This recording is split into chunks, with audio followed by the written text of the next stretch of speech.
Good morning, LinkedIn. Welcome to Let's Build Daily, the month review. I'm kind of a host today, kind of not. Just doing some working in public to think through what's happened over the last month and um, just working in public. So, things I hope to accomplish in this session are to um, document some things I've been thinking about for throughout this process, all of which will be in HubSpot. And I certainly don't intend for anybody to hang out for the whole time, but hope to be able to share some thoughts and then provide some timestamps at the end for things that might be interesting for people to hear, see, think about, provide feedback on. Always looking for feedback and ideas for ways to better serve the community and help people get more out of HubSpot, and get more out of any of these systems that can help the internal teams, serve the best customer experience. So with that, I'm just gonna get into it.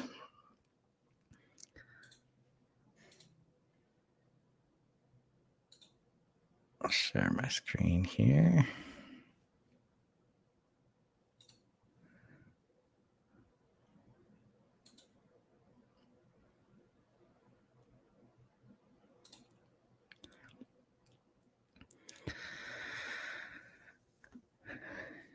Okay, so why Let's Build Daily? A couple things came to mind in that I've always wanted to create content on a regular basis, on a daily basis, as it relates to LinkedIn. One of those things where, just the concept of doing it every day can get overwhelming. When I do get the bug in the bonnet after listening to a good podcast or something in the morning, I'll be like, okay, I'm just gonna this is what I want to post about. So I'm just gonna sit down real quick and knock out a post, and then an hour later, I'm finishing up the post that was gonna be quick. It's nearing the first meeting, and I haven't showered yet, and it just turns into not a repeatable process. On the other hand, I've had a very hard time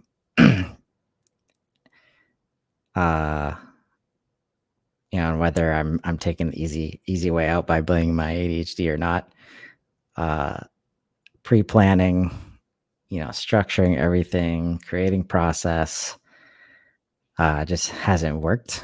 All the tools are available, even through scheduling in HubSpot. All the guidance is available, all the 30 for 30s, that I've seen many others complete with great results. Like, it's not like a can this or will this work type of thing. It usually does work. And trusting it enough to advise, anybody I talk to who wants to, get themselves out there and, kind of take control of their career progression. But I haven't been able to do it. So that's one side. The other piece is I had been mentioning, not necessarily complaining, but highlighting the fact that there wasn't enough education happening around inside, outside the HubSpot ecosystem related to the pace of change and 800 product updates last year. They haven't been slowing down this year. I don't know the numbers right now, but some huge launches, including Content Hub very recently. And the challenge is not how good HubSpot is. HubSpot is an amazing product. The challenge is getting people to understand what that amazing product is, like what it does. It's not just marketing hub anymore. But it's very hard to find somebody if you're new to HubSpot or new to the system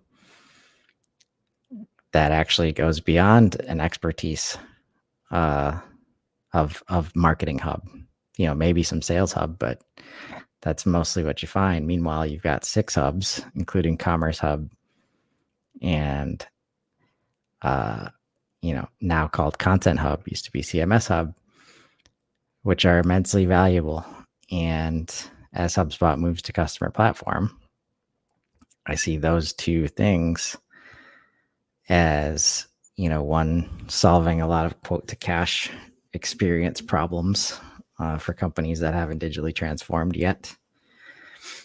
And 2, the Content Hub really honing in on this engagement layer to make a reality of, the smart CRM and engagement of the hubs on top a reality to complete the customer platform. I've always implemented all the hubs. So as we created our agency and were introduced to the ecosystem, it became clear as to why there is such a disconnect in the value of what HubSpot is and what it can be, for a business. And it started, gnawing at me at a deeper level. Like, if we don't have people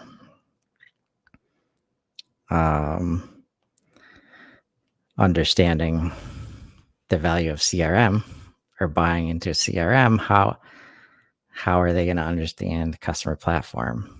And how are they going to understand it if there's nobody in the ecosystem approaching it from that angle? So instead of continuing just to highlight it and not really doing much about it outside of one-to-one conversations with myself, I've liked what I've seen in regards to LinkedIn Lives. And one way I've gotten around, or maybe motivating myself to create content or to get something done, is to show up for a live session. Much like today, where I was, going to do this 2 hours ago. But until I put it on the schedule, I would have found ways to put it off probably. So not the most,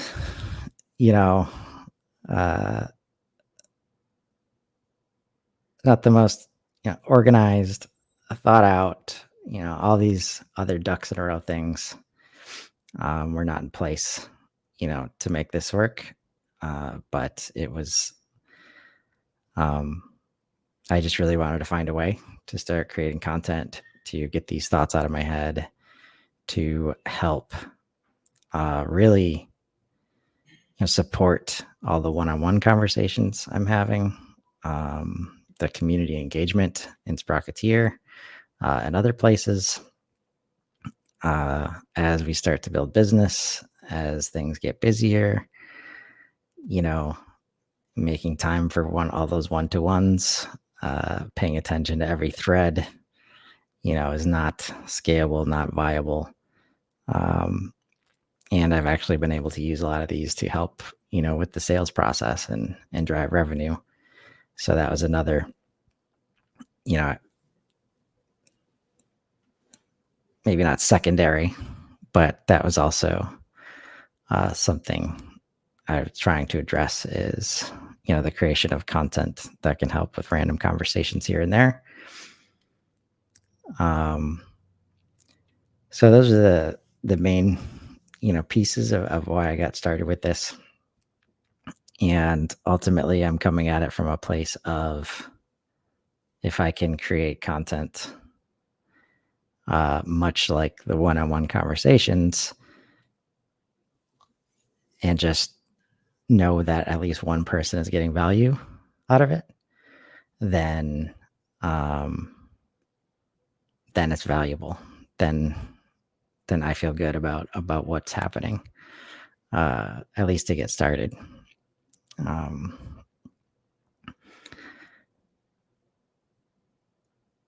I think that's, without getting into, without overcomplicating it. I mean, there's all these things that come to mind about, like, building thought leadership, building a personal brand, all that kind of is behind the, daily LinkedIn content creation, like why you'd want to do that. I'm not going to dig into that here, but I'm sure I'll be bringing that up a lot when it comes to results, metrics, insights. So again, today, going to document some of these purpose and goals I'm talking about. Check out some results and metrics. Think about some insights from those, and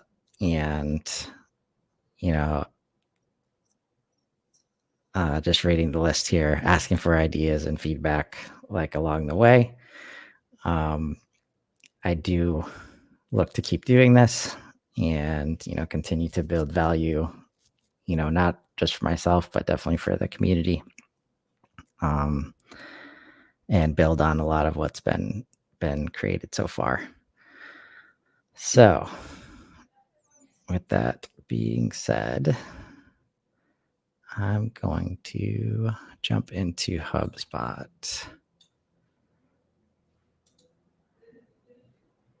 Kind of show what I've been doing.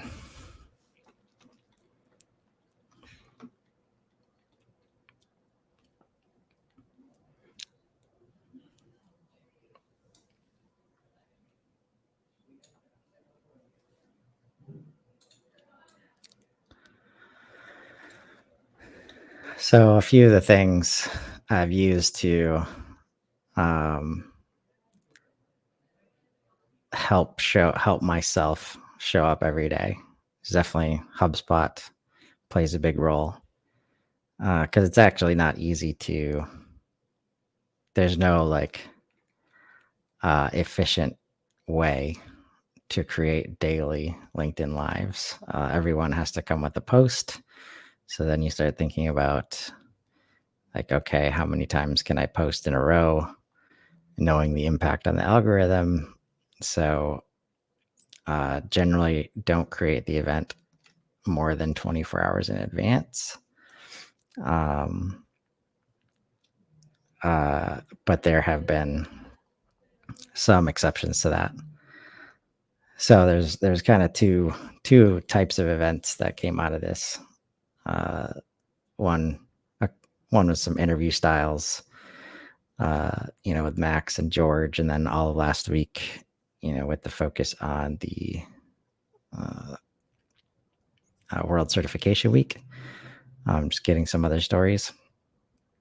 And then others have been, maybe characterized as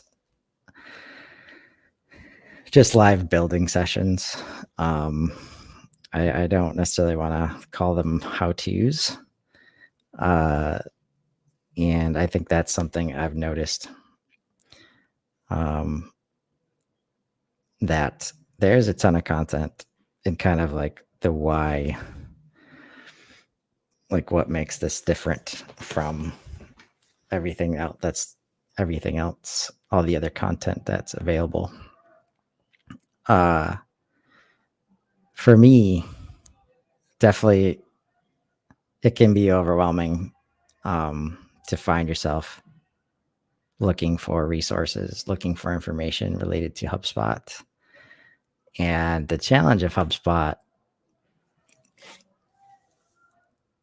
as they move forward so quickly is that any kind of pre-planned, pre-scripted tutorial can go out of date, very quickly. Even some of the ones I've done that were closer to tutorials, like my first one, Sync Properties. Granted, it was a beta when I showed it, but the platform changes rapidly. And one of the most successful events, let's say educational events right now, I think, is the admin hug that Kyle Jepson started, I think less than 2 years ago. And what almost inevitably happens on each hug is that the presenter, even when they're a HubSpotter, somebody working for HubSpot, gets surprised by something that they see in the portal, or something doesn't go the way they expected because there's been a slight change to the UI. And obviously that's a double-edged sword of moving so quickly. But for me, there's beauty in that can happen. And it speaks to the usability of HubSpot as a platform. And one of the biggest differentiators that is very hard to explain to somebody through any kind of tutorial or any kind of conversation until they see it, feel it, experience it themselves. And that's things that are easy to not really understand unless you're familiar with how other systems work or don't. And that HubSpot is a system that you can click, you can, misclick and not get lost immediately. There's many different ways to do things. So the idea of a tutorial that's like 1, 2, 3, done, that's not how people work in HubSpot. I mean, that's just not how your daily activities go into HubSpot. Sometimes you want to use the search bar. Sometimes you're clicking in from an email notification, from a Slack notification. It brings you right to the record. There's just so many different ways to do similar things. Not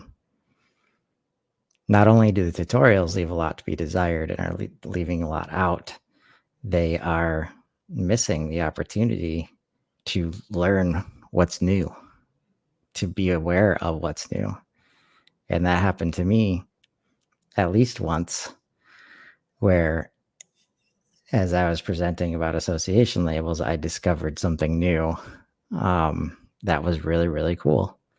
And that was kind of that exploration mindset, that exploratory approach towards using this system. Like, obviously process is important, but giving yourself permission to do that, to check things out, those aha or wow or Christmas morning moments happen all the time. And in some organizations, it can be the difference between buy-in to using the tool and not, whether you're discovering that or the person using HubSpot as a non-admin, individual contributor. Those aha moments in the people that aren't diehard HubSpotters are a beautiful thing that a lot of us, admins and champions, live for, because things always improve after that. So maybe that's just a qualification for the way I want to show up and do content. But showing up every day, coming into not without too much preparation, clicking around, doing stuff. I feel and I've heard that, there's value in just seeing this different perspective of the system, in use, and just thinking through how we can use a tool like HubSpot to help, with our daily. And event management is a big topic and one of those things right now that people aren't used to using HubSpot, or if they are, everybody does it differently, right? So that's been a hot topic of conversation for me. And I've actually been using it to support my Let's Build sessions. And to the point of,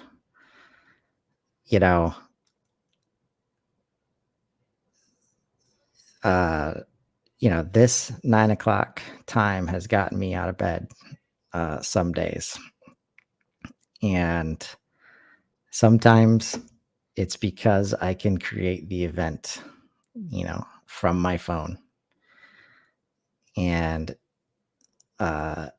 LinkedIn makes it easy to do that on the fly, copying and pasting like descriptions and stuff like that is not easy.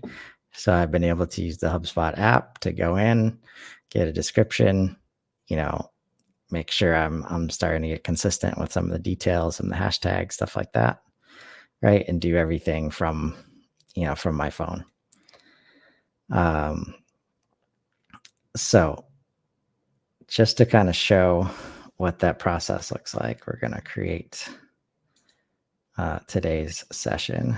So we're going to grab here.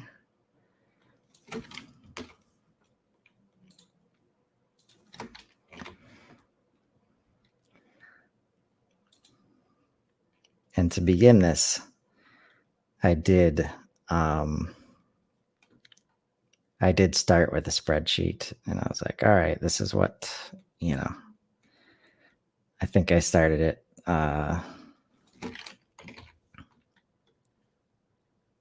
like at the end of the first week. I created a spreadsheet and then created all these sessions.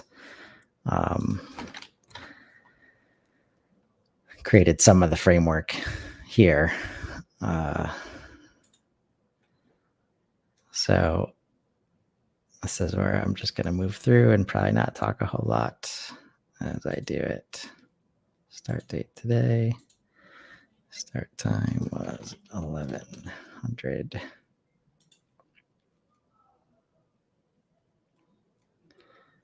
Date time.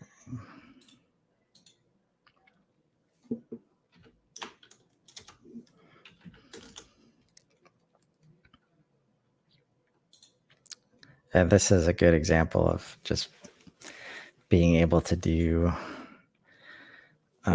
things in many different ways. These fields are set up like this to support the Event Happily, app and what it's doing with the website pages, the dynamic pages. Actually, to make it, easier for myself, I added a drop down that looks a lot like the LinkedIn drop down. That's like every half hour. I'll do session image, meeting link.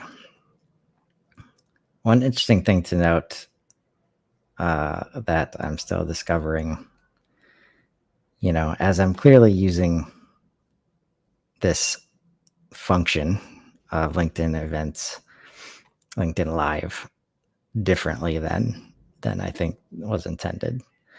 So while I monitor and kind of, note any nuance, it's going to be a while before I have any significant data set to actually come to any conclusions.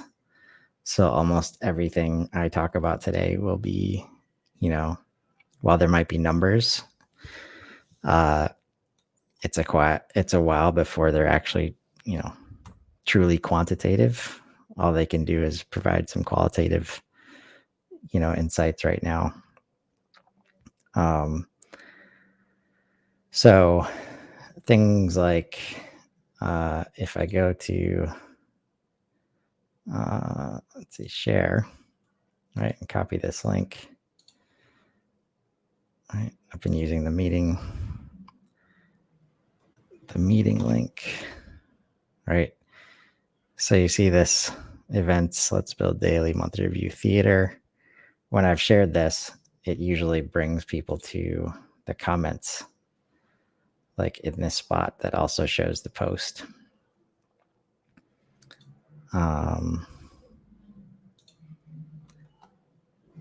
So, and usually these are the same. I'm starting to fill these in right now. I haven't really, like I said, until today, most of this has been not been used, and I've just been gathering data. But it'll be interesting to see, like, these fields support happily pages, and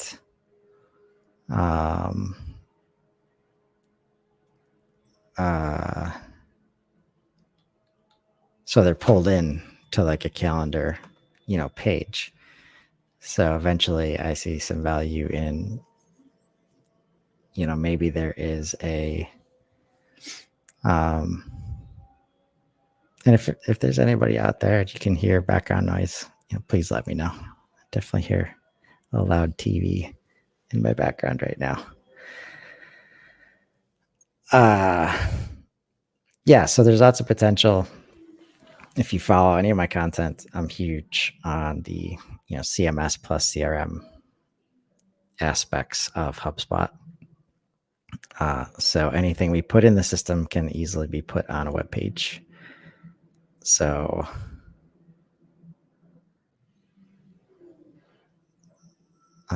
just 1 second.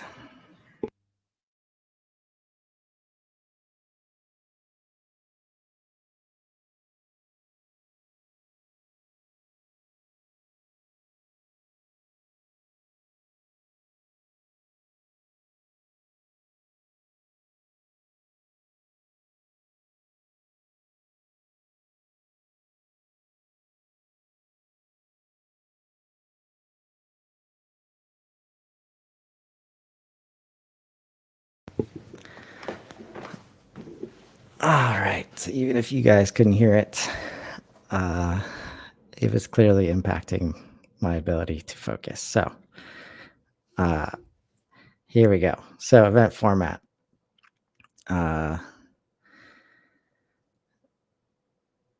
Again, so I created this one again to match, like, a lot of this is in an effort to match the process of creating the event on LinkedIn Live. So let's see if I've also been using Toby, thanks George, as a better bookmark manager, and I've got this let's build section above to get me to some easy places like my events in LinkedIn, StreamYard, which I'm using to stream, and then some index places in the HubSpot portal. So if we go to manage events,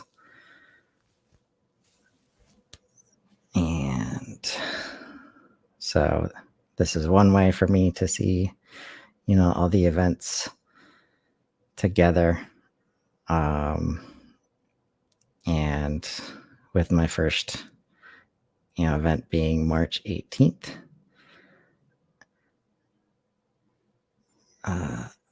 But I also started using a hashtag.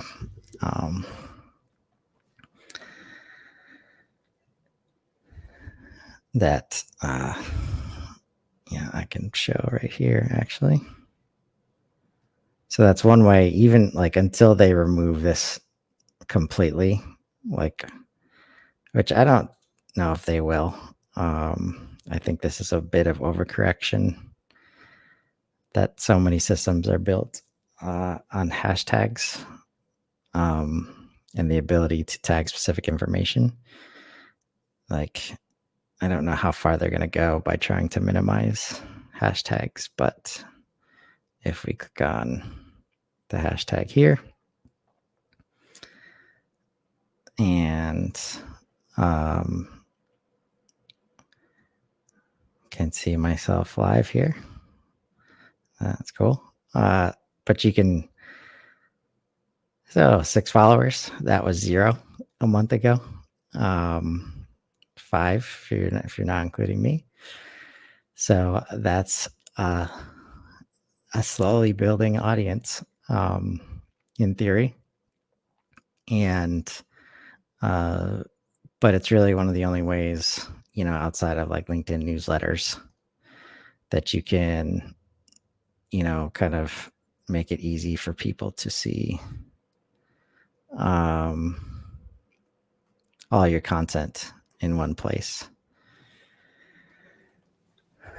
So while I'm here, I just want to scroll through, maybe do some stream of thoughts, and then go back to HubSpot. But you can see, and this is why I think people react way too quickly and maybe way too aggressively to any metrics, any short-term metrics that are generated by a content campaign or LinkedIn activity. As we scroll through, we're going to see just an enormous amount of variables that can play a role in the success of any post or any piece of content when you don't have control over who sees it and when and how it's distributed. Right. So one of the reasons I think there's a ton of value here is that it's content creation and distribution at the same time. Right. The problem with that distribution, if you have to pick one, is that you have zero control over how it's distributed. Right. I'm accepting of that because I don't have to do any of the work to distribute it. The work that I'm doing is having some inkling that I'm not just doing this because I can or because I want to, but because there's some value in behind doing some of this stuff. And as that rings true, LinkedIn will let the behavior of its users decide, how it gets distributed. Right. So just accepting the fact that I have no control over that, and I'm okay with that. But also that means most of these metrics are a grain of salt and fun to look at and think about. And we might be able to come up with some insights, but we're a long ways away from real qualitative, statistically significant data to support what is or is not happening here. Right. So, okay, so we've got some posts. There's today. Right. We've got, this is actually the one day that I took off. And so in a lot of cases, this is where I think, some thought and some understanding needs to be placed on what, on where this cuts off, right? So in these cases, and I haven't, maybe there's some research, maybe there isn't, as far as when it decides to make it 2 lines versus one line versus more, right? So here we see 2 lines, and we got to click on see more. So the hook, right, is what I'm getting at, is important. And in this case, there's 3 lines. So, and, there's just lots of different variables in play. So just seeing how these are presented differently, like thumbnail doesn't matter, because it's just showing live. It's just showing the video right away. Maybe if I start the video with thumbnails, uh, maybe that helps the situation. But really, the fact that I'm doing this daily and it's not about there's no pre-promotional activity other than the fact that I'm doing it every day, which changes it from, having to think about big bang campaigns and like just making sure all the assets are matching. Like, that's not the thought process because there's no time for that stuff to actually, have an impact, is at least how I'm looking at it.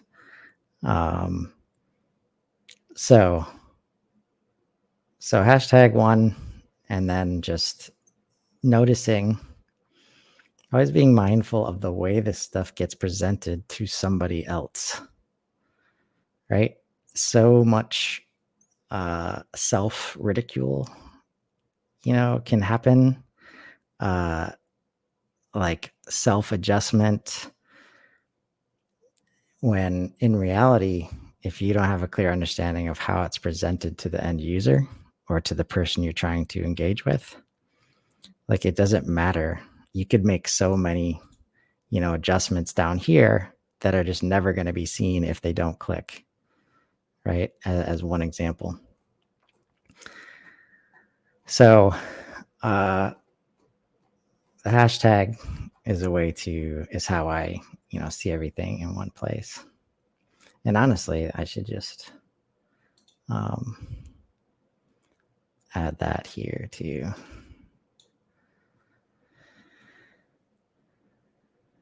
And that has also been a way that, and I might, if I were to rely on that for a significant review, I might find some that don't have the hashtag. And that's something I can probably set up in HubSpot to make sure they do all have hashtags.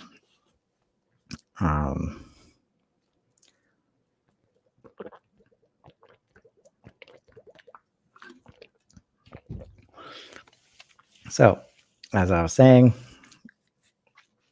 you upload a cover image, select organizer. You do have to be, I think you still have to be approved as an individual page to be live. Most company or showcase pages automatically have the ability to go live, but we all know that, personal pages do a lot better. Event type, online. Event format, we're selecting LinkedIn Live. Haven't tried any LinkedIn audio events yet, but might be interesting. No,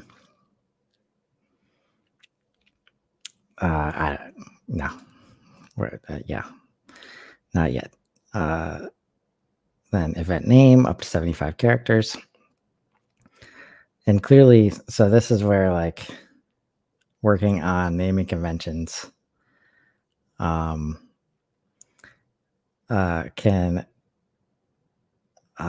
be a place for improvement, right? Because as an example, let me open it up here, right? And I'll just come over to home. Right, this is where I see recent, right? And even upcoming events, right?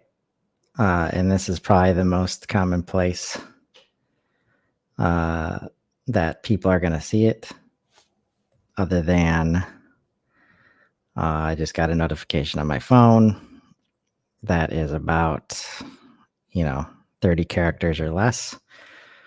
So that's why we see here all of these.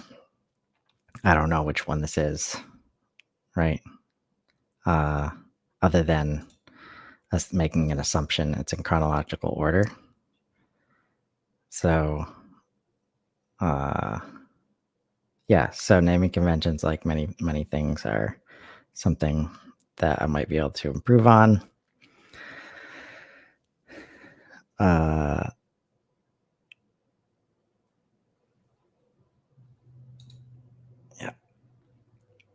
Time zone, start date. All right, so here's the start time that I ended up making two fields in HubSpot that mimic these drop downs. So by the half hour, instead of doing as opposed to the single text. It's in there. Then we have description. I started adding hashtags here, but it doesn't show up. It doesn't cause them to show up in this spot, right? Which is kind of the purpose. So I basically, at some point, especially for last week, I mimic the description like into the post that's next. And then here you select the speakers. I don't really know the impact of this yet, other than there's some interesting LinkedIn Live metrics that change about a day after the event that I've only really tracked when I've had guests, and I have some thoughts there. But I don't know the impact of adding myself there or not. And then when you click next, you've got to do a post. So today, this was the Hitchhiker's Guide post related to me turning 42 this week.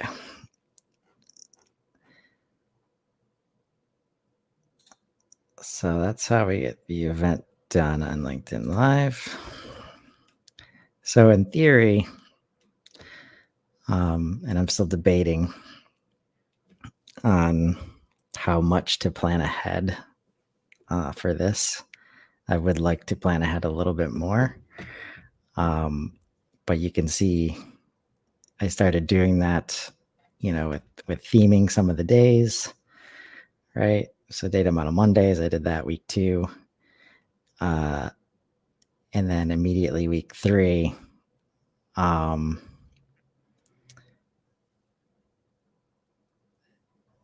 I think something I don't want to, an opportunity I don't want to miss with having a daily show is the ability to talk about things that are very topical.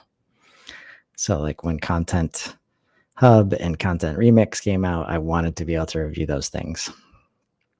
And that might not always make sense for a theme of that day. And the idea of waiting 24 hours so it can fit into the next theme, like that's just not where I want to be. I want more agility than that. So maybe these are things that I, come back to every now and then. But that was my first experience there. And so here I have a place for the hashtag. And I think rich text properties in HubSpot are just really powerful when you think about, what's possible with putting information on the website. And it plays a big factor in the portal that we're delivering for people. LinkedIn post announcement. So depending on how much, so the most common reason to make more than one post is when I have a guest, right? So the times that I did that, I wanted to track kind of more than one post, which I've only done it a few times. So this LinkedIn post announcement is the post that I have to make when I create the event.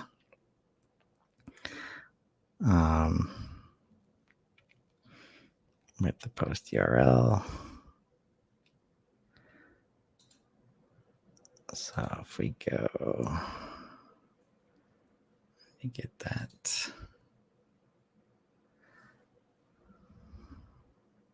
There we go. Copy link to post.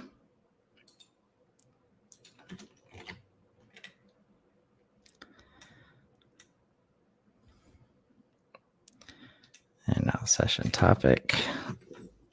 We're going to do review and reflection. Session type. Online. Thinking of adding some other metadata like interview versus, keynote versus workshop versus, how to.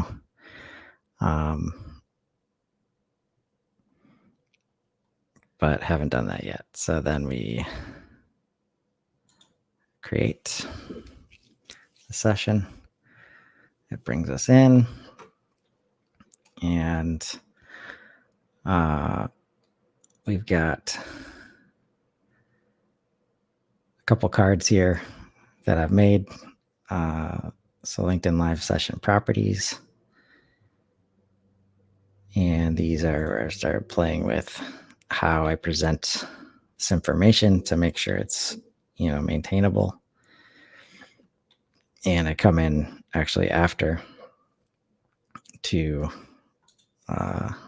as like a post-event wrap I want to, I feel like I need to start doing. So I don't necessarily wait until the end of the month to do all this stuff. While also preparing for, what's possible with any kind of calendar or website page that starts to pull from this information. So let me see. There's one thing.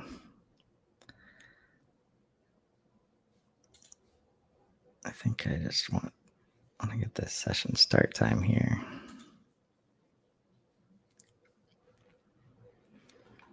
I'll get rid of this for now.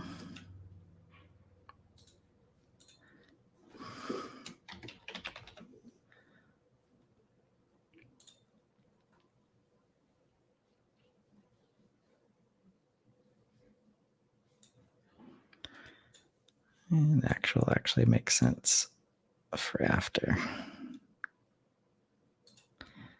Maybe even in the box below it, but we'll see. So save and exit.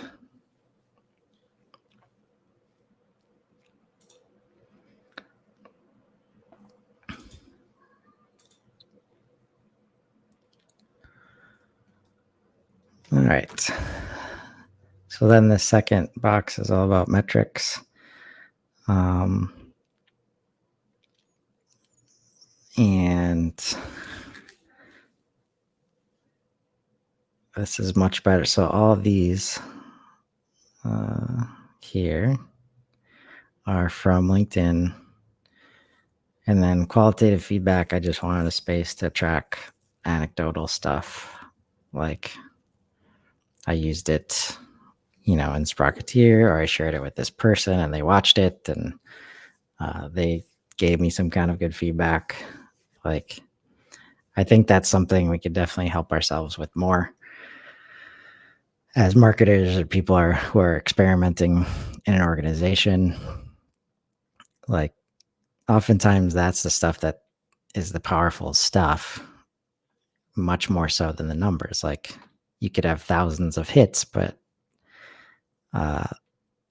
somebody saying I used it to show my boss and they are bought in, like, is much more powerful than those 1,000 hits, when it leads to customer and revenue.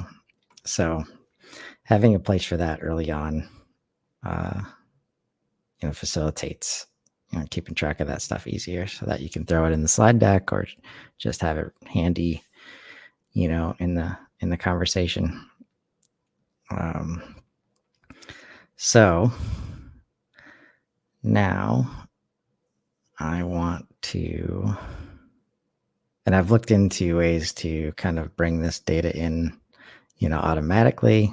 There are APIs in both spots, but there's some interesting nuances with the specific, with at least what I'm seeing, LinkedIn Live versus video, right? Um, and what I mean by that, let me pull up a couple screenshots. Actually, let's just get into.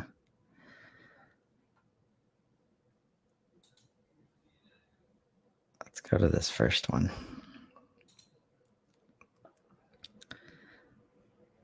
So sync properties in HubSpot was the first event. And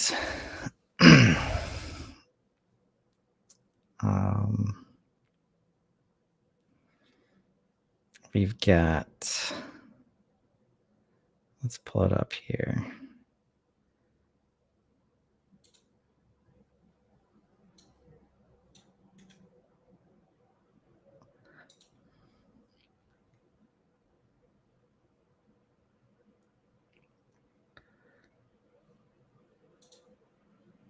And hopefully the stream doesn't break.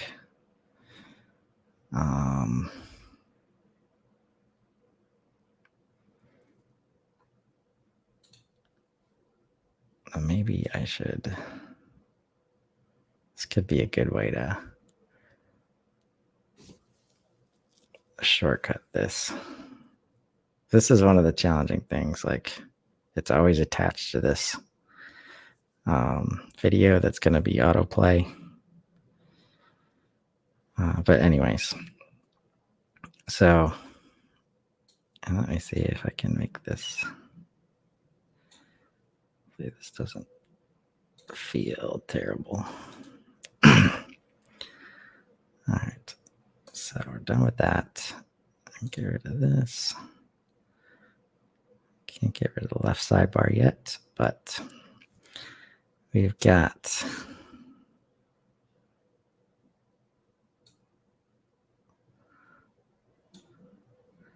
there we go. So we had 11 total attendees. Now, honestly, this means almost nothing in this regard, because you can definitely have 11 people say they're attending and then not show up, just like a real, webinar, let's say.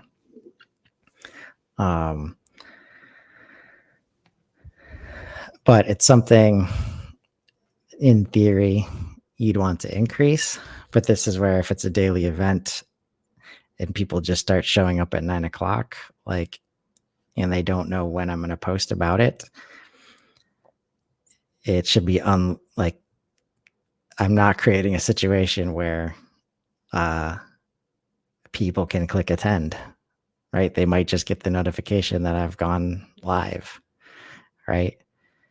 So what could happen here is, let's say I was grading myself on this metric, or my boss was, I would try to create some kind of process to help with that metric instead of actually just doing good work, right? So this is, something that all this information, since it's there, I'm going to put it in my system and see what we can do with it. But it's going to be a while before I make decisions based on it. So, because some of these will come out in the wash as not valuable, and others, certainly will be. Got, and this is lifetime. So, looking at total minutes, this video, but those are, so this tooltip does not apply to any of these. Okay. Now this, it turns into a last 30 days. So, and this was actually like it was on the 18th. So I'm missing the actual like day and the week after. So I'm just going to do last 90 days here. Right. And this is where there's a lot to be desired, and another reason not to take too much stock in the metrics here. There are lots of places where it doesn't add up. Like the math just doesn't work. So I've got analytics highlights here, lifetime, 42 total unique event visits. The event was on the 18th, and I've got 40 unique event visits and 55 event visits. So we've got attendees, unique event visits, and event visits total. Now the next day, 3 unique event visits, 4 unique event visits, 1. Or these are the next week, actually. So unless these are, me or, other people coming back to it, clearly we've got, 40 here, plus 3, plus 4 is 47, 48, 49, right? So not 42. So I'm actually going to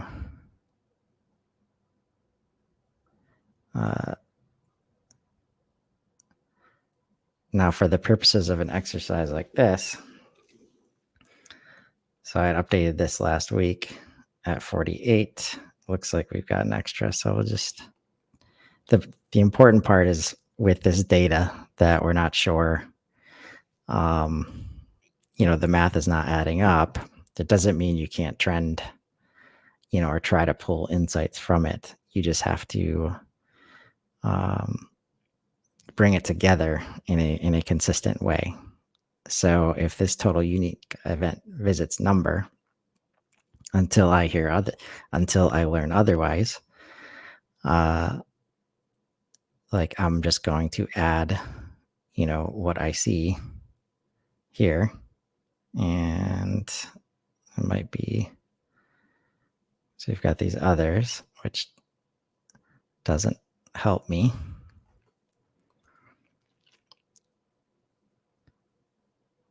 So 40, 43, 47, 48, 49. All right, so there we go, 49. And ultimately, I think this is where, understanding platforms like LinkedIn, no matter how big they are, it's Microsoft after all, usually they want stuff like this to work. So if I can create a picture that makes it very easy for me to ask pointed questions to the team behind this, it's easier for them to answer them quickly for me, instead of just saying something, hey, I need to understand the metrics better. This puts me in a much better position to say, this happened on this day. This is what the number looks like. Doesn't match this number. Can you look into that for me? Whether they do or not, I can't control that again, but I put them in a position to help me versus, them not understanding what I'm asking.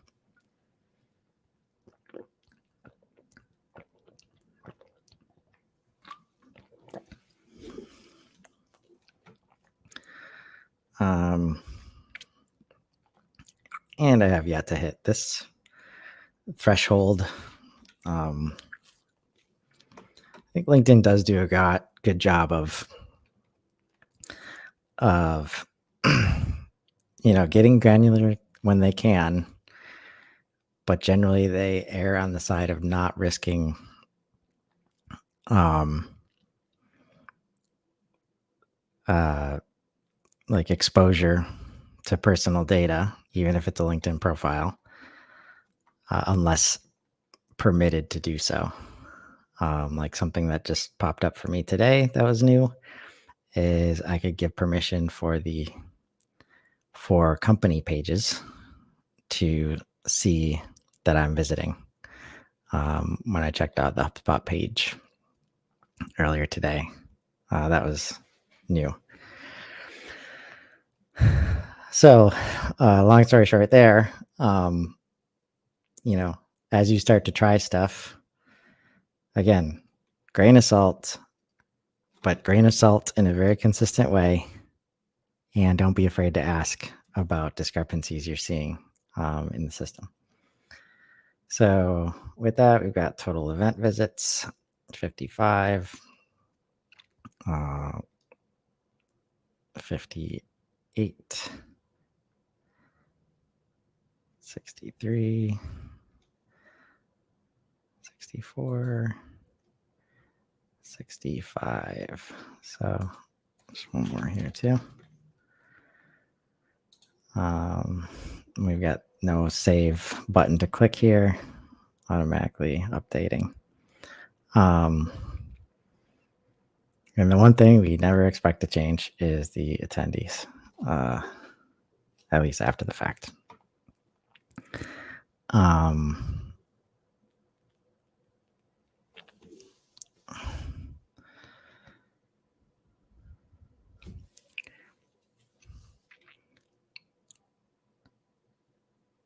Analytics such as viewer counts, demographics, and reaction engagement from your event going live on LinkedIn. So here is a recreation of the post. And one thing I've been tracking is the actual session duration. Been a little all over the place there. So figuring out whether I need to be more concise. Given the nature of event, I probably always could be and always should be. But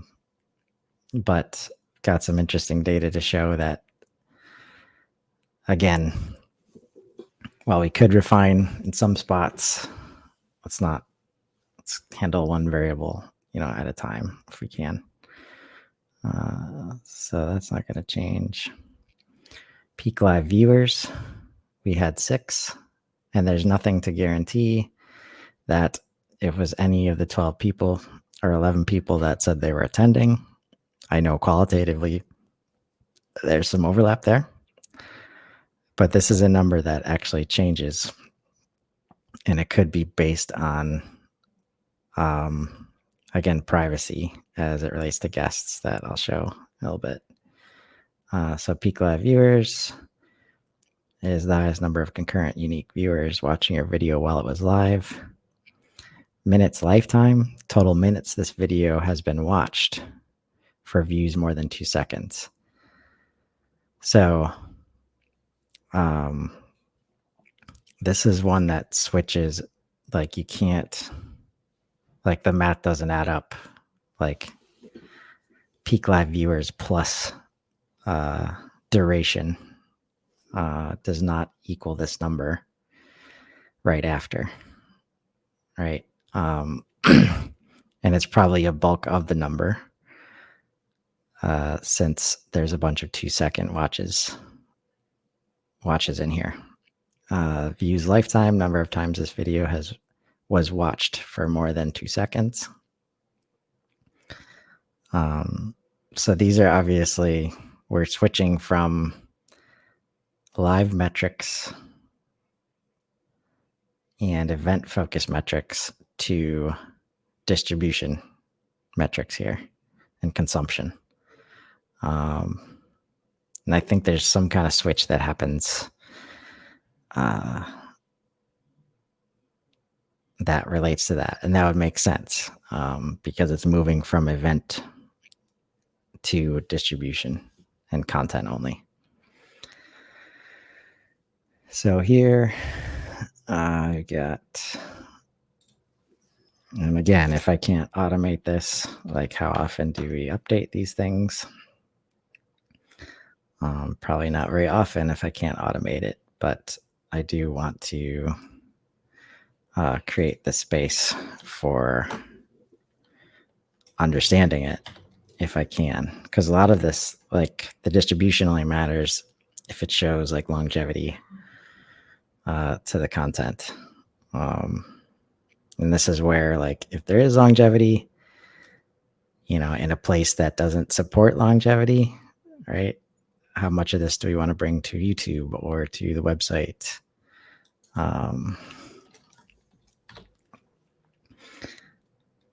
If we promote it, like it says here, like this includes sponsored and organic distribution, right? If we promote it after the fact, will we care about how much of this came pre and post promotion, right? And here's our viewers.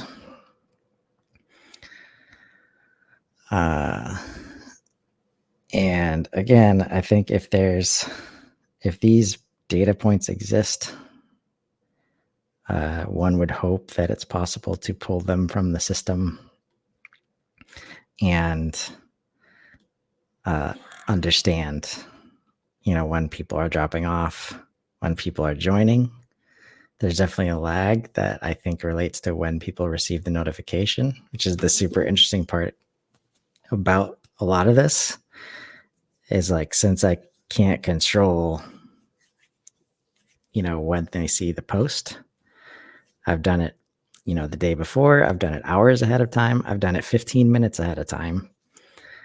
And until I do a lot of that, like the 15 minutes did not like really have an impact as far as nobody like showing up, right? So again, understanding that there's notifications going out at various times, how people follow you, like just understanding that if you're building an audience, you're building a content motion of consistency, right? Leaning into that instead of worrying about the specifics of who's on first, right? There's lots to be learned. So we have that, and I've been wanting to do something like I need to put these screenshots somewhere.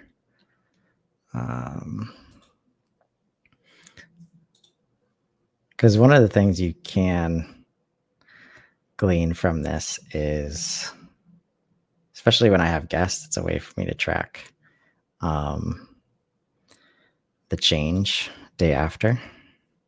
So I think there's something going on with, like, if some of the watchers were just connected with my guest, I can see that data in the first 24 hours as far as being included in peak live viewers. But then once it switches to distribution only, the viewers gets cut like significantly. And that's the only thing that kind of makes sense to me right now. So if I want to add this to HubSpot, let's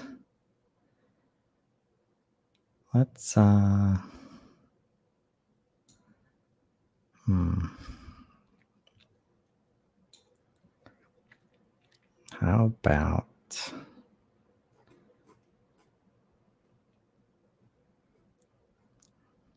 that actually works?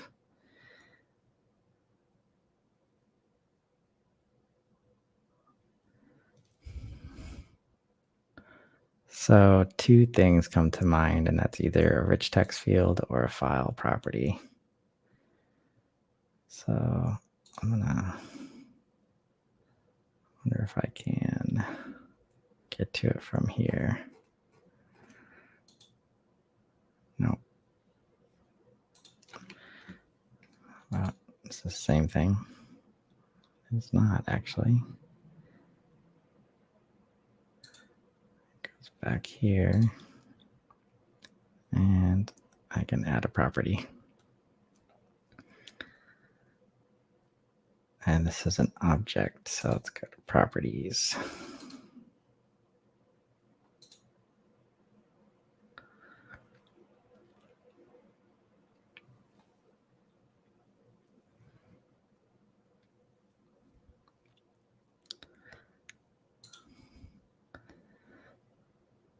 And LinkedIn calls this values,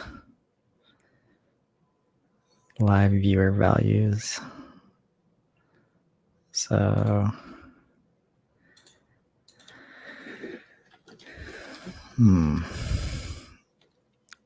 let's say live viewer.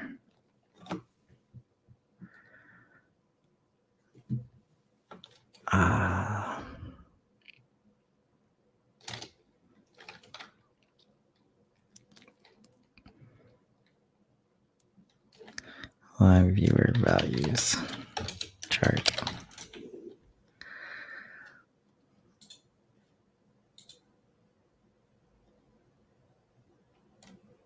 And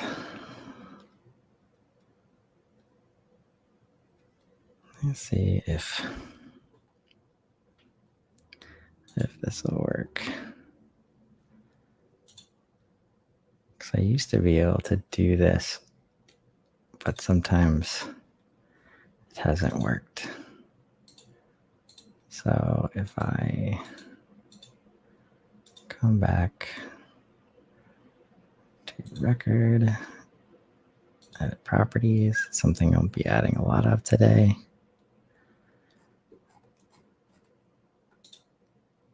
So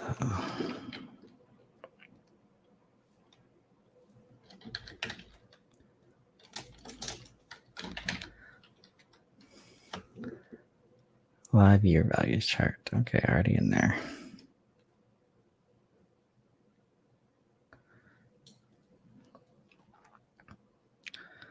Gonna put it at the top.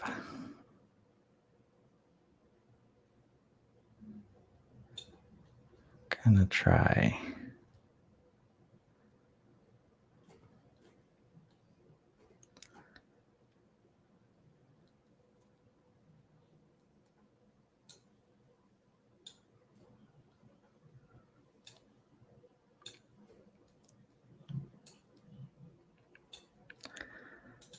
Save.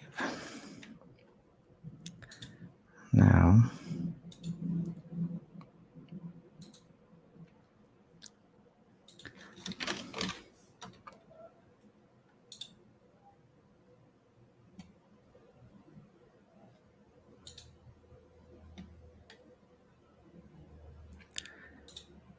all right, so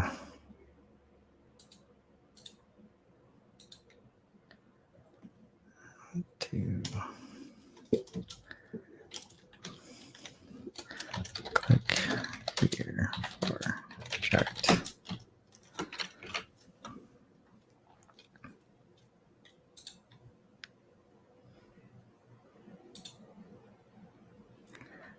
And we don't really need this space.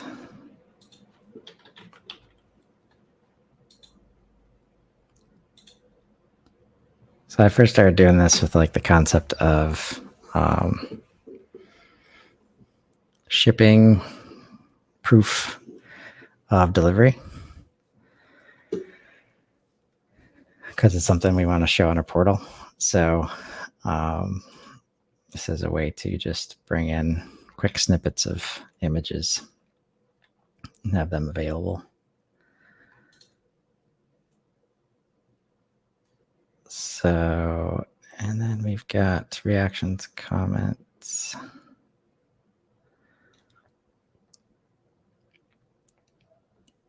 and share.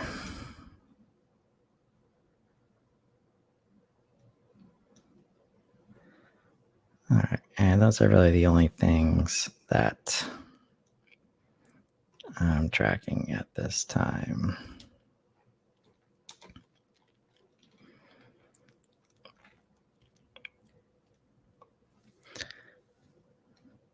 So as I do this roundup,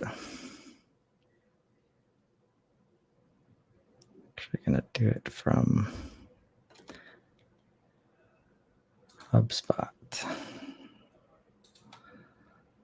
So sync properties in HubSpot was day one. And I feel like I remember putting some, yeah. So some of the purpose I mentioned, I put in this post. And this happens to me all the time. And, why I want to get better is that I'll put a lot of time into creating content for LinkedIn, and then it just kind of goes away. And you're just like constantly creating from scratch. So harder to get consistent on the message, what have you. So what I was going to do as I try to formalize how this looks in HubSpot, I was going to make a campaign. But actually, since we're doing a bunch of sessions, I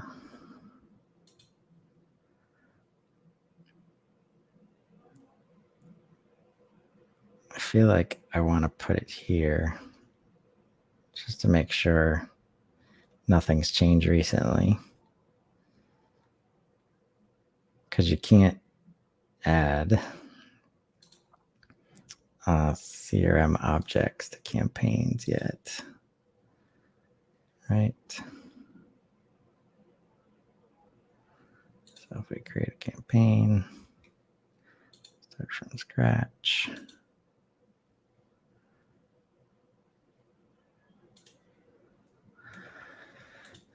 All right, let's build daily.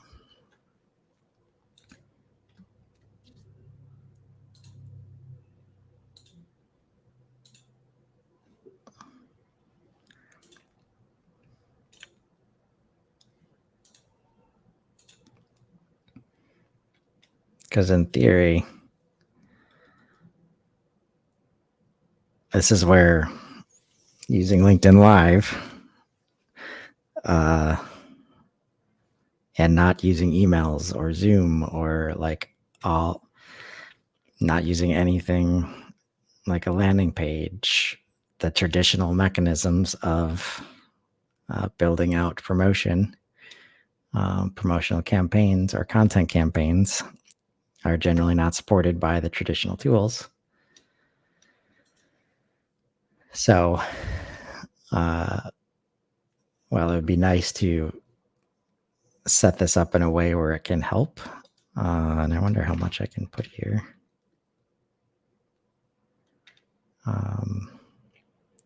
I don't think I'm going to be able to use it very much.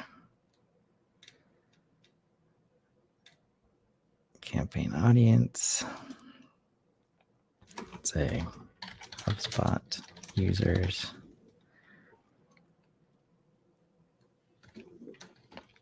And people new to HubSpot and HubSpot partners having trouble keeping up with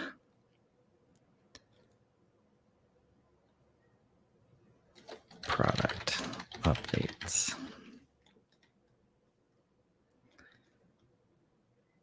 Campaign notes. Maybe I'll put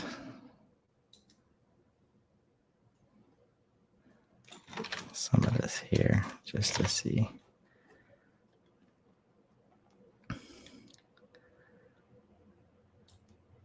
And we'll clean this up.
create.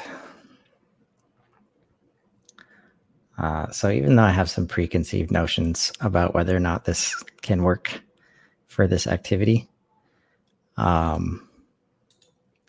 still want to come in and make sure, because since I haven't been using this a lot lately, I would have missed any updates or not paid attention. Like maybe, I've heard Kyle talk about it, but since I'm not using it every day, right? So I want to come in and just see, because I think, and I'm hopeful where the platform is going, is that basically everything is an object.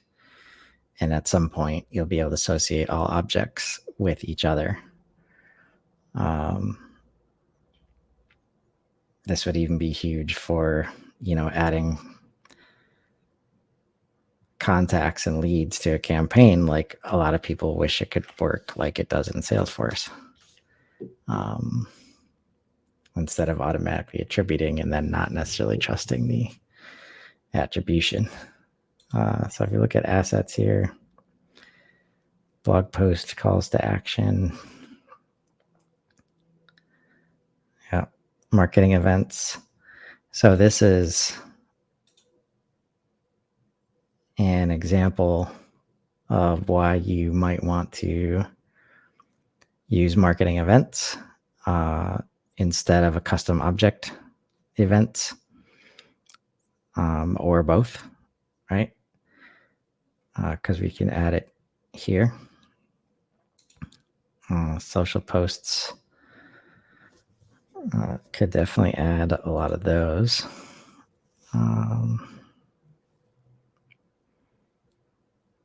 But in general, even workflows could apply here. But again, if there was like a CRM dropdown, just like this, right in here, maybe replace one of the two CTAs. That would be cool. All right. But we're not doing that. So what are we doing? We are coming back to the posts or the events. So the other way, so if I'm not using the campaign tool to track this, maybe I need an event goal here. And let's just make sure I don't have anything.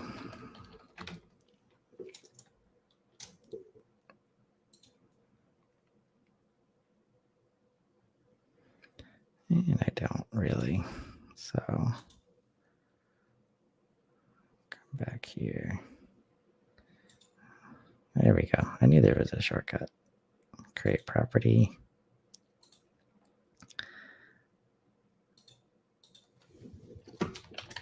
Event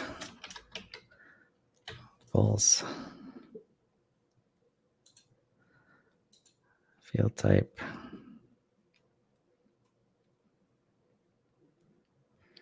I'm going to do rich text here too, in case I want to add links.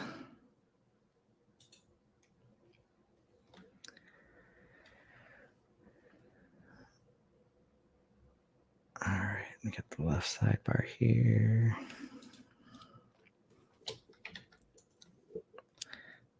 Goals. So again, lots of different ways. I did this completely different last time. Lots of different ways to do stuff.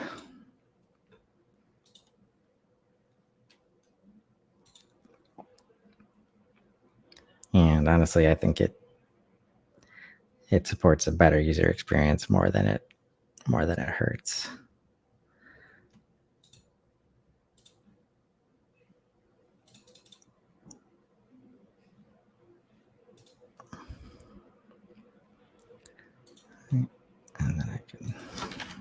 this over here too. Let's call that done. For now. So now I can move off this session. But one thing I haven't done yet is associate.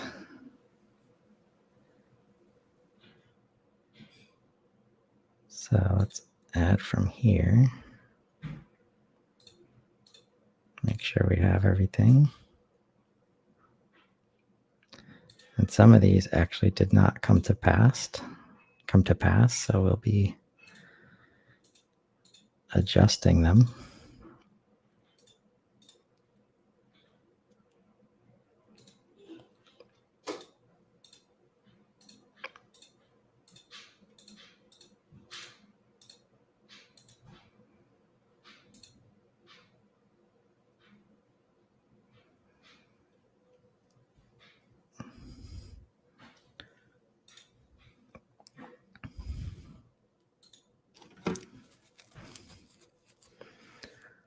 All right.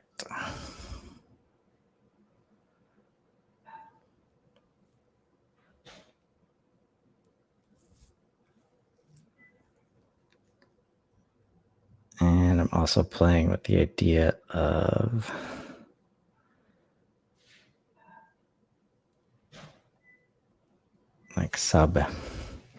like ways to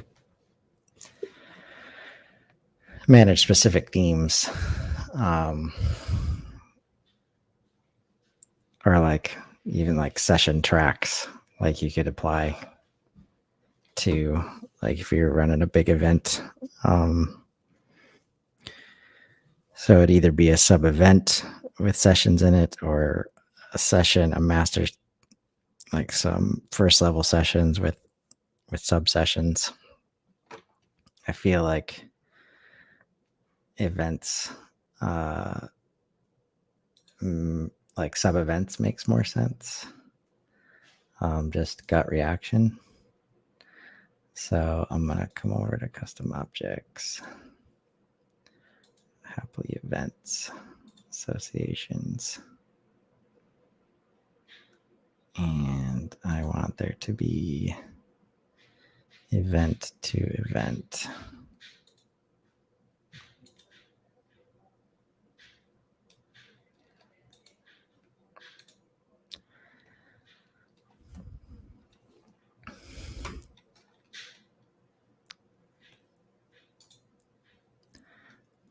And let's say,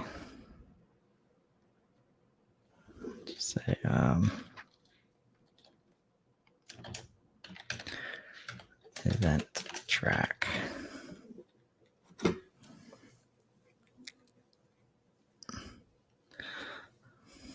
Actually, let's do a pair of labels.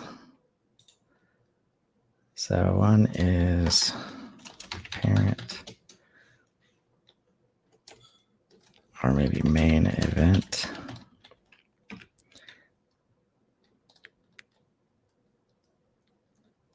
And then event track.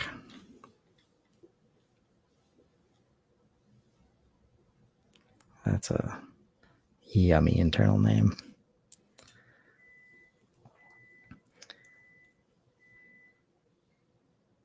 So configure number of records can be associated using this label. Many happily events can have label event track. Many.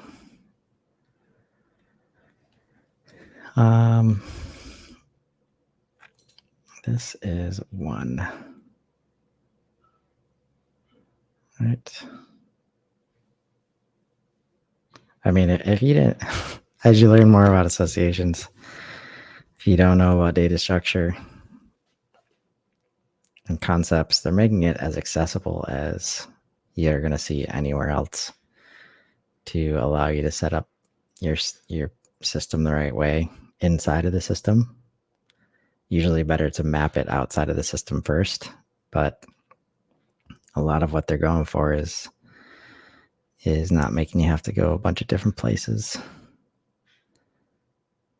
So happily event track can be associated to one other happily event with label main event.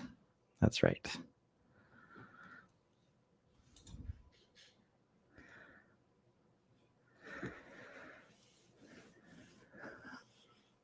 So come back here, because what I've got over here is data import series that I was playing with. And if I preview it,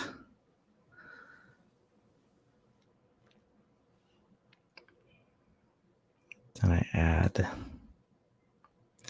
let's build daily with Carolan as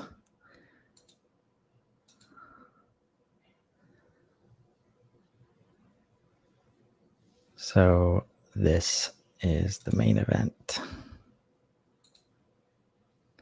That means this will be labeled as main event, and the data import series will be an event track. Cool. All right, so as we come over to sessions, we have our monthly review. That is today. And we'll just see what's the best way here. I think when I have them, grabbing these meeting links.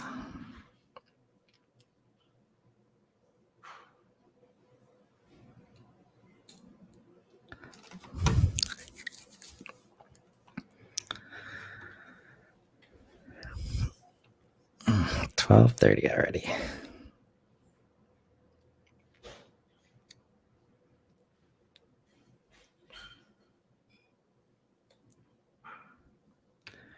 What can we do with the preview? First of all, let's pull it up here. Copy.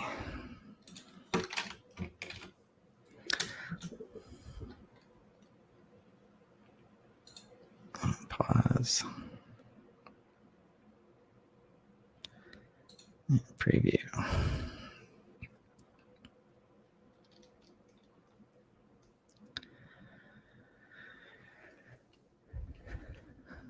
So we got announcement, post impressions.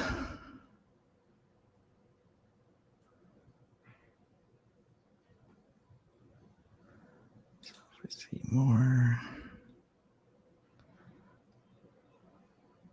Again, like what is an easy way? You only see that, I think maybe it's in networking. No.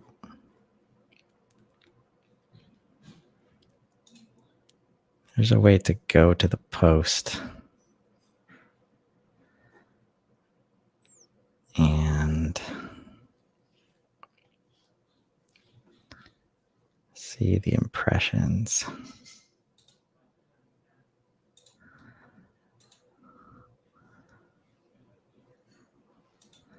So if I copy link to post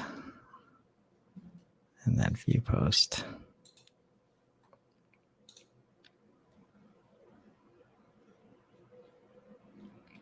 right, it auto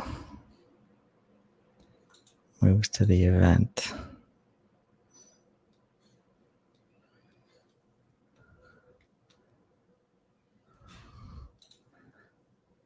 This is where if I find this on the feed,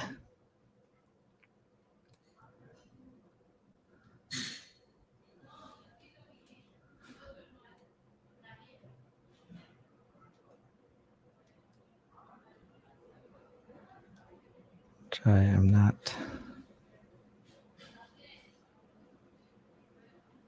finding it.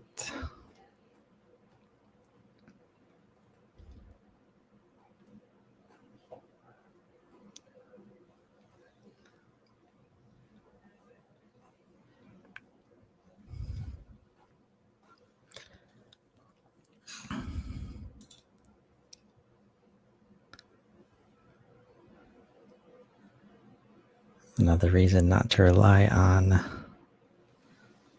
the hashtags.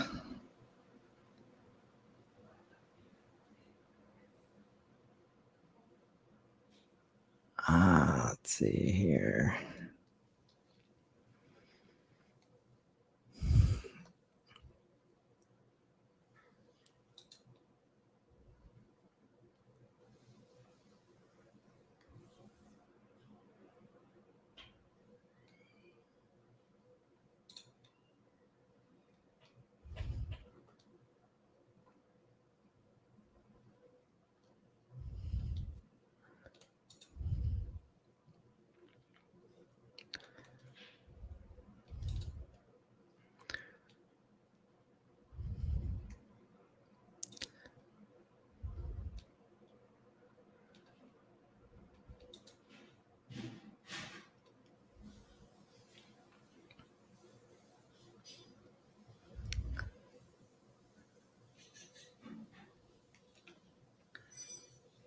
Okay. I think I found it. So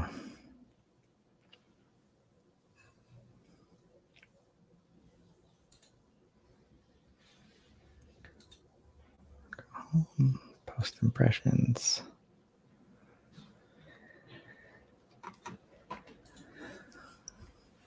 Like if I'm not doing this show, like I guarantee I stopped to check out that post about Commerce Hub that I saw for a split second.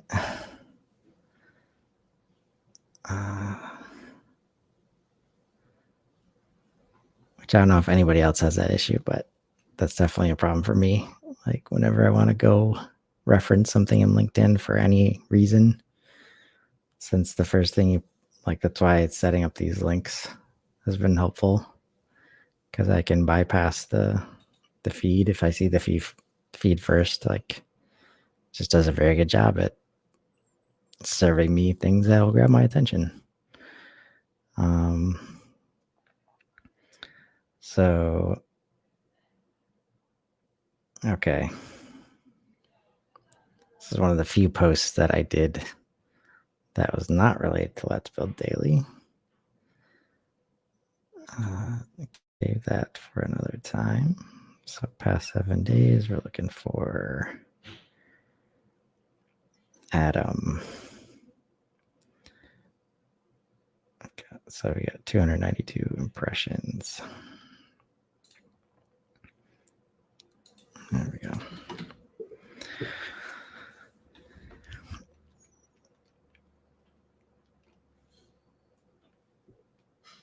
All right.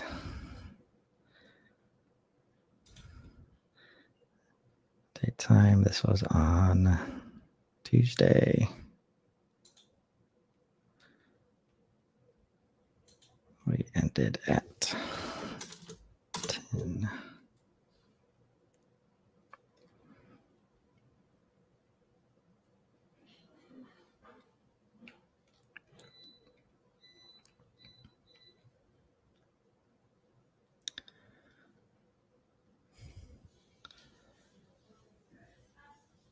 Now, this was Adam's post.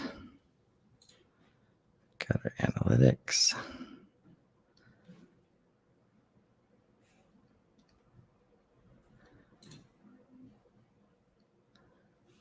All right. And this is going to take me a while to get all this together. But I think this is a good insight to end on, in that so I'm a big believer in organic conversation and kind of letting it run without, putting arbitrary guardrails on it. This is all in the face of like, you need a specific content length, and too long is not good. And, just again, what I'm doing here, using this unorthodox approach to creating content and delivering content, any best practice advice goes out the window, in my opinion. And, you know, well, again, I could be more concise in many ways. This was scheduled, and this is where I need to just get better about setting expectations up front. But this was scheduled for 30 minutes, 9 to 9:30. We went for an hour. There's more engagement and, you know, probably, I mean, I'm not going to do the math here, but there's at least as much, if not more, viewership in the time that we went long after. And there's no, and I will not be so bold to say that we were so engaging for these people that other people like were brought in like, oh, you got to watch this, right? No, that's very unlikely. But the way that, you know, maybe it's these comments that might have showed up on others' feeds when they were commented. Maybe that's when the people are most likely to see, you know, the event, like when they get the live notification that somebody's going live. Maybe the meantime to actually like switch gears and check it out. If they weren't expecting it, maybe it takes people half an hour, you know, to fit it in the schedule if they really want to. There's just so many reasons that we don't know about, that we have no control over, as to why this might have happened. And if I had cut this off at 9:30 arbitrarily, you know, this doesn't happen, right? Maybe they watch it as a recording, right? But then you have factors like, because it's live, maybe since they know it's live and they're part of live conversation, like they can't fast forward, they can't, you know, maybe they're less likely to click off. All these things, you know, I hope to be learning. And obviously, again, we're only talking about 3 viewers versus 4 viewers. This is the kind of thing, let me see if I can find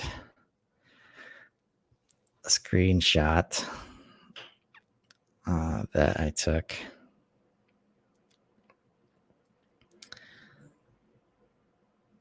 So this was on 4/16.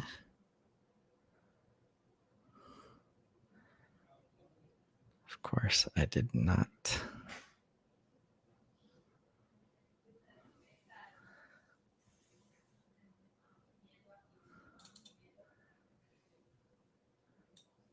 get an original screenshot here. Oops. So let me just show an easier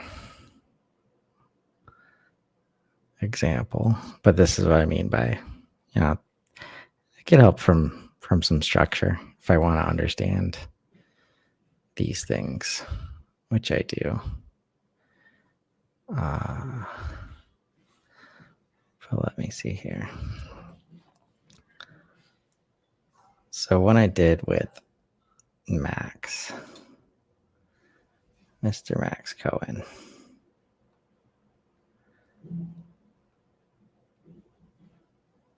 let's do this one.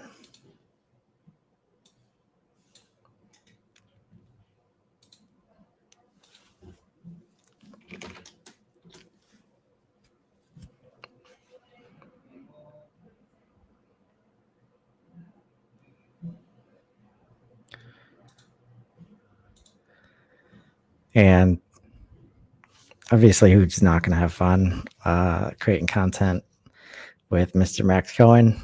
And there's so many things that can't be measured, you know, that we're not seeing or require, like, you know, the qualitative note taking that I was talking about. Having a blast with Max on these, you know, event management focused versions of this. But what's been interesting is this was on April 10th, and so let me find that screenshot. All right, so this was, I believe I took this right after. Yeah, so about noontime, we finished up at 11:30, and it says 21 live viewers. Right. What's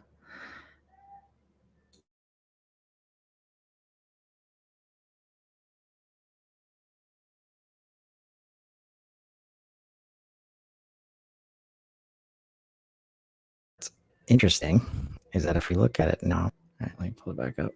We had 21 peak live viewers listed here, and then it goes down to 7.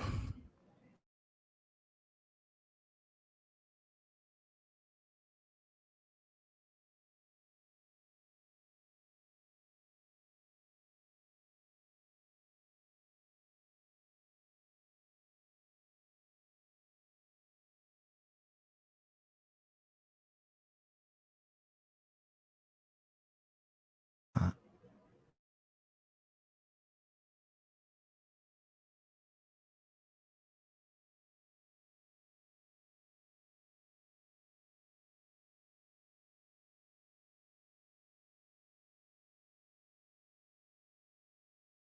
right. Maybe you can't see my screen or it keeps on doing this stuff. So, right, good way, good time to end it.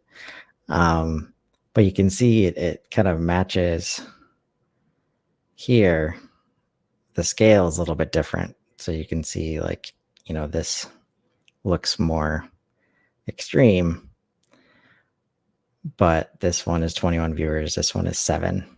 And, making a pretty easy assumption that Max has a larger audience than I do. If, like, and this is a question I want to ask LinkedIn, or if anybody else knows this, please chime in. Are these 14 people, like, are those people that, since I'm not connected with them, I only see them while they're on live with me and Max, and then their data gets hidden because I'm not connected with them, or they have no access? Like, it's impossible for them to see the video, like, after the event because we're not connected. So it's not going to show up on their feed, and then maybe the algorithm is like walling it off in some way. So just an interesting piece there. And so lots to be learned. I'm going to wrap this. I'll probably do some session this week, after I collate all the results, to get to the insights. But definitely looking for, what content is resonating with people, and any ideas for what you want to see, HubSpot explanations or HubSpot strategy, or who should be on the show, like who's building cool stuff that I could have on, or if you want to be on, share the stuff that you're doing, or even like doing live consulting, working through challenges. I'm here for it. So until next time, I'm going to continue digging in and finding the opportunities, so that we can, let's grow. Have a good one.